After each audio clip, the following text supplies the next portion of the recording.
Shout out to Monty Williams. Now, another award was announced this week. Everybody kind of knew who it was. We were just kind of hoping maybe it wasn't true, but we were wrong. And Nikola Jokic is your MVP. Back-to-back MVP, by the way. Back-to-back MVP, by the way. Back-to-back. That's the thing here, man. He's back-to-back. Hey, you want to go first? No, go ahead. All right, cool. All right, this is the thing, man. He's a back-to-back MVP.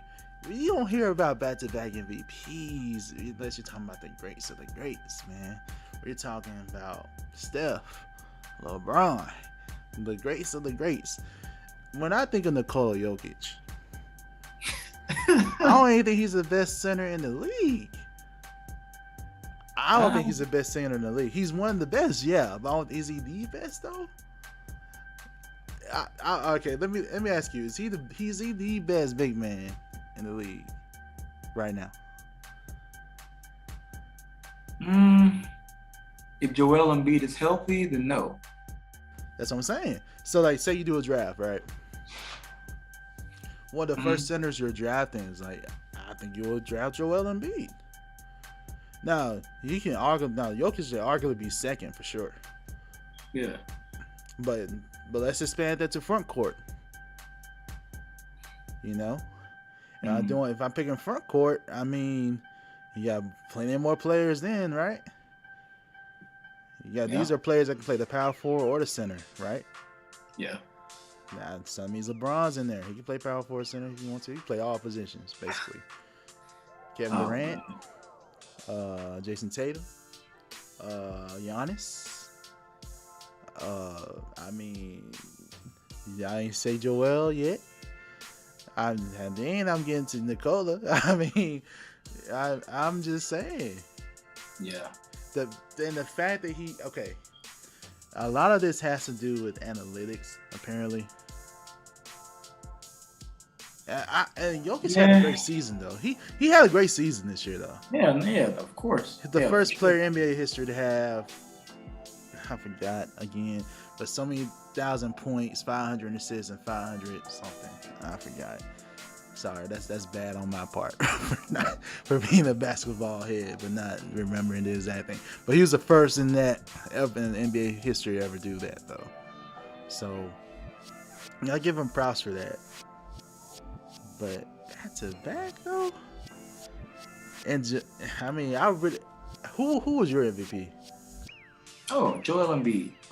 Okay, it was Joel Embiid, and I'm not even saying that Jokic didn't deserve it, because for the longest it had been him and Joel, like, as the top two running at it for like the later half of the season. And yeah, I mean, when he won it last year, I was like, okay, because the stuff he can do at his size, and really like the lack of athleticism, but his ability to control the game is like impressive for sure, like one of the best. But this year, I just felt that Joel Embiid was just so dominant, and it was weird because the two leading candidates were centers, and it hadn't been, we hadn't seen centers be having the spotlight like this in a while.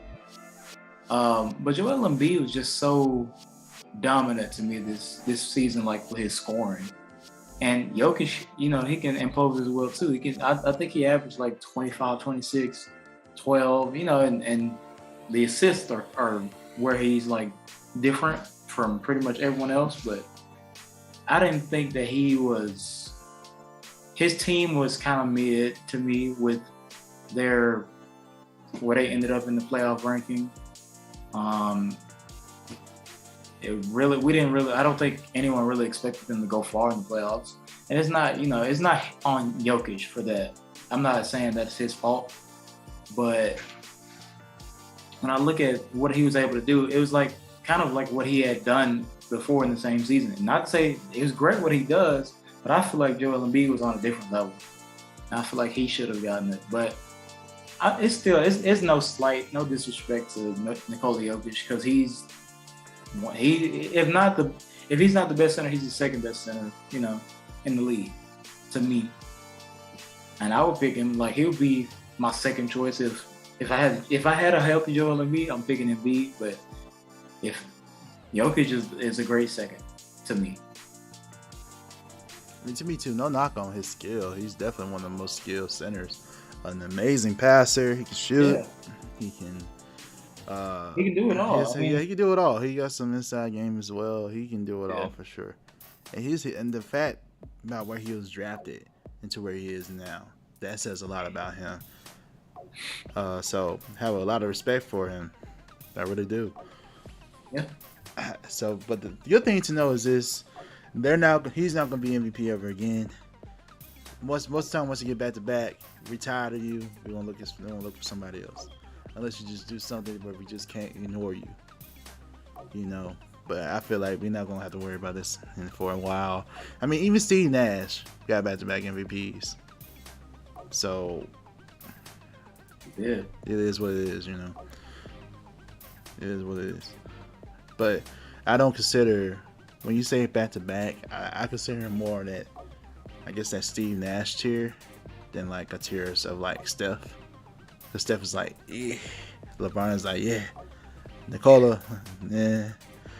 I mean, no disrespect to him though. Like, he's not there yet. I mean, if he does, he's just not there yet. I think he can be. He can potentially get there. I just need him to just.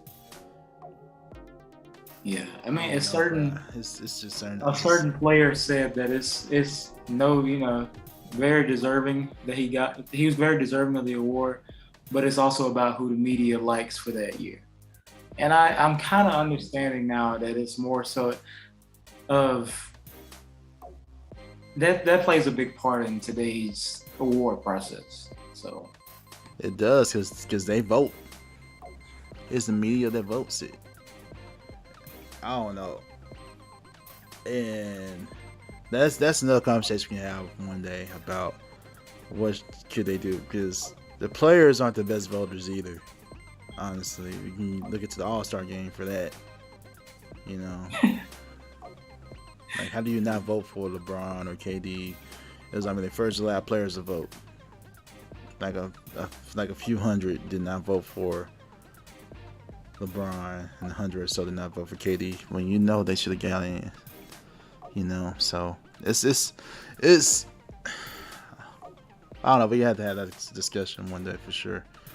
All right, but Jokic, shout out to you, sir. Glad you got MVP. I don't think you'll get it again. If he gets it again somehow, I'm gonna be just surprised, and I'll be like, okay, we'll see. He takes his game up another level, maybe. For sure. All right, now let's get into